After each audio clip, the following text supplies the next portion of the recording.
Namaskar and good morning to all of you. My pranam to the revered bonds. I welcome you all to this morning session, and I would like to congratulate first this Institute of Culture and Dr. Kapila Vatsanji for undertaking and successfully completing this huge task of preparing this volume on art. All these 8 volumes of Cultural Heritage of India, they are immensely valuable to all of us.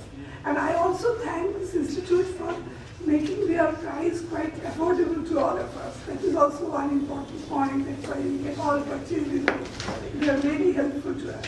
And I'm fortunate to be associated with this project.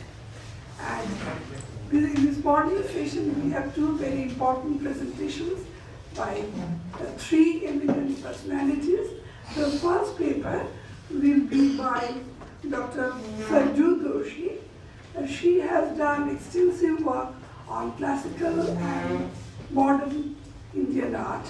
So it is very important to mention that she has been awarded by Government of India Padma Shri Award in recognition of our work. So we are all happy to have her amongst us. And now I invite Professor Doshi to present her paper. Thank you, Professor Krishna Roy. It is indeed a great pleasure to be here.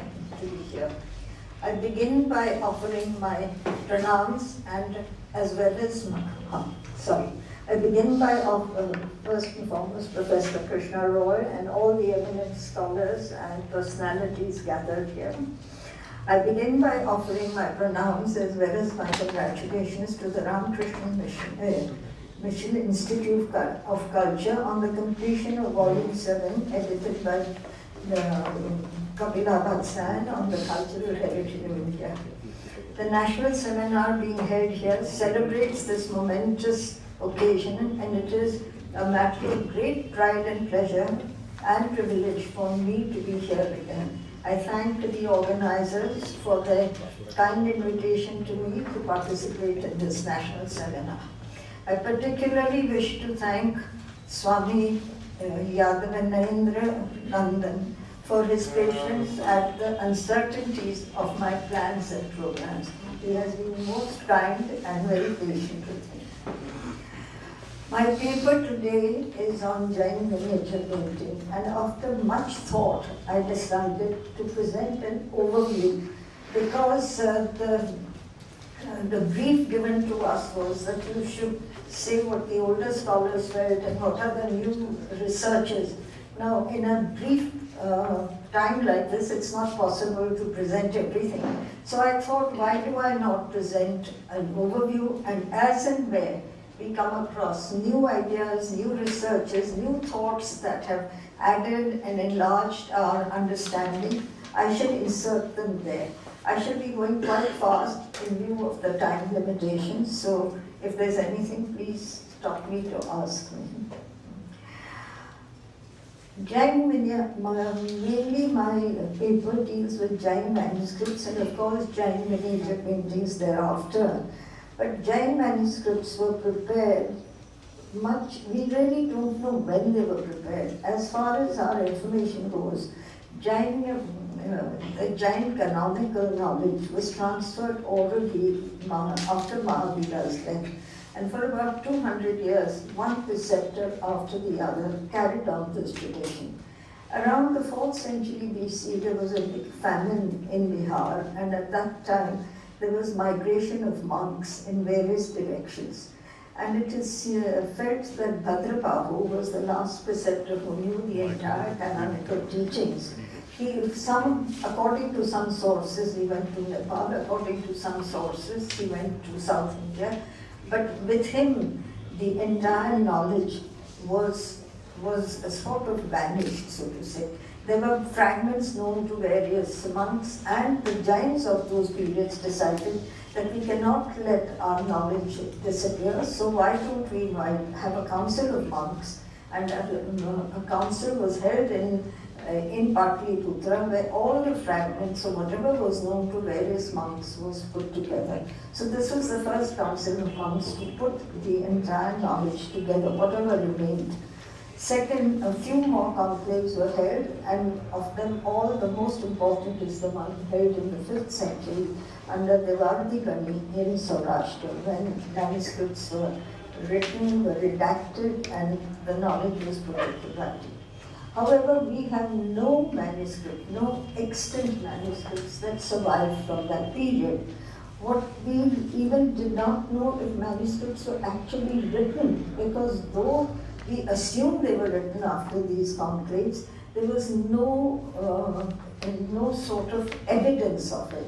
However, till the 10th century, so were they written before that or not? However, we find that they must have been written.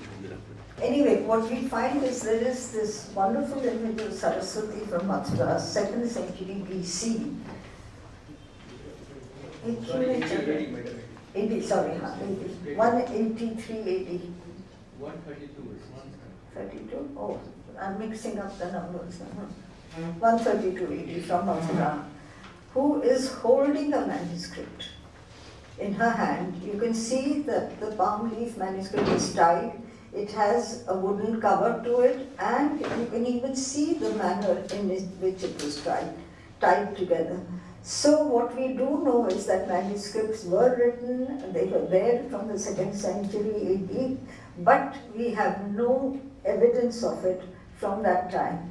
The earliest that we find are much later, and they are in the 11th century and 12th century. The first, we get them from Buddhist manuscripts from Bengal, 11th century, and these are, they were plain manuscripts as well as illustrated manuscripts. This particular manuscript that we see here from Bengal has a wooden book cover which is illustrated. They have illustrations here. The way in which it was written is the text runs across the folio with margins here and here, and then panels of illustrations over here. This whole manuscript is up to here, and these are the 2 wooden book covers which show scenes from Buddha's life.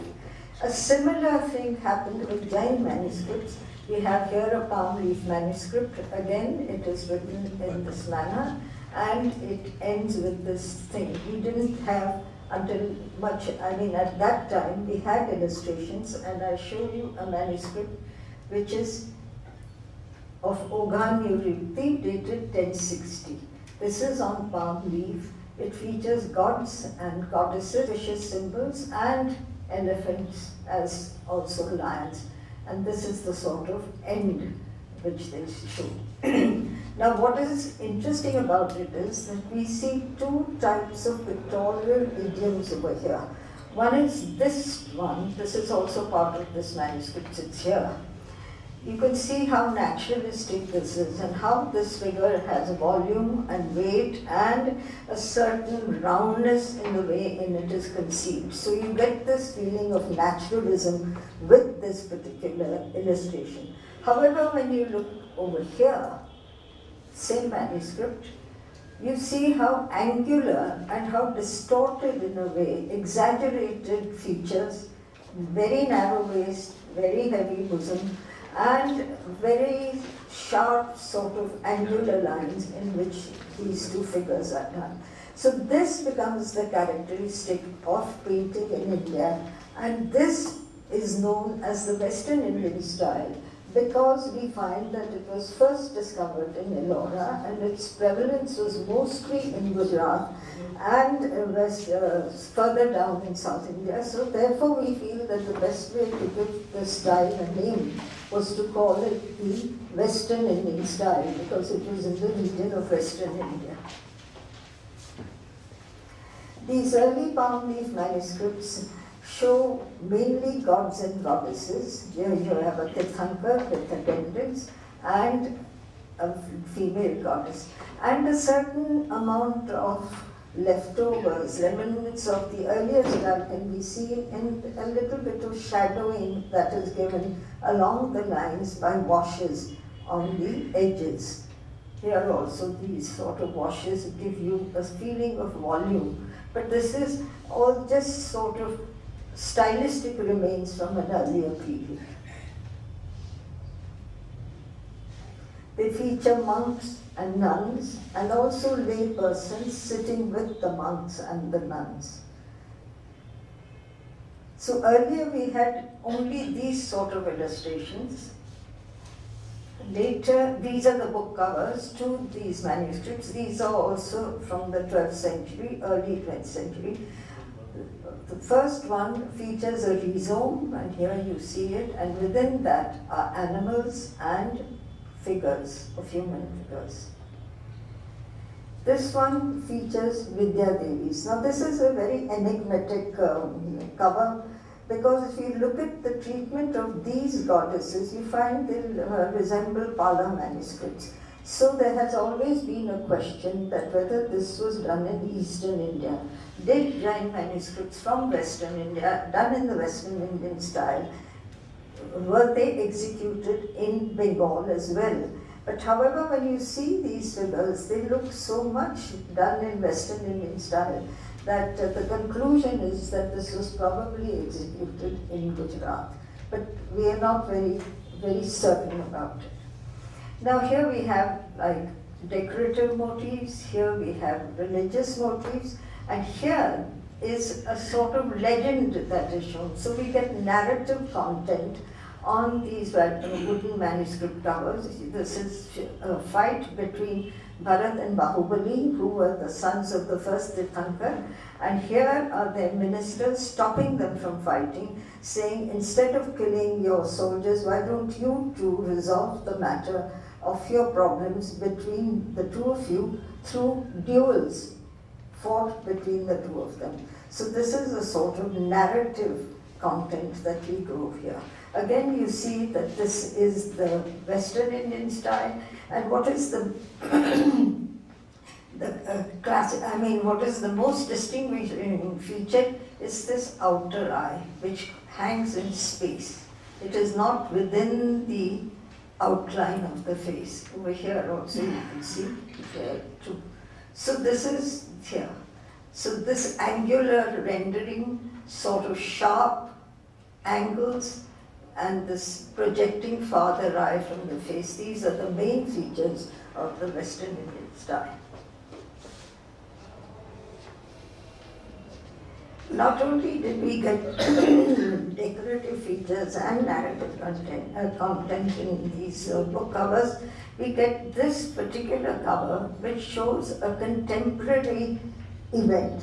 This is a dispute between Devasuri and Kumudachandra. Devasuri is here, he is a Shwetambar monk. Kumudachandra is a Digambar monk. And there is this disputation between them that takes place, and finally the Digambar monk loses and he leaves the place. But this is the sort of very, very descriptive content that you see here, where the monks being welcomed by dancers and drummers.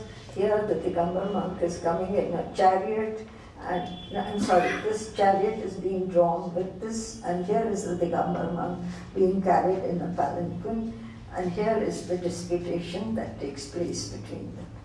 So this is the sort of contemporary event that was also shown in these book covers.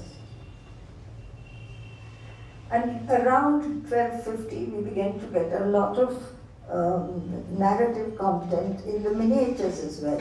So here is the illustration of Tirthankar Nemi. Before he became Tirthankar, he comes on an elephant to get married. But while he's coming, he sees these animals bleating away piteously. And he finds out that they were there for the wedding feast, to be slaughtered for the wedding feast. And he, in disgust, turns away without getting married and takes Diksha and becomes a Tirthankar later. And this is the scene of Parshva from the Panchakalyana of Parshva.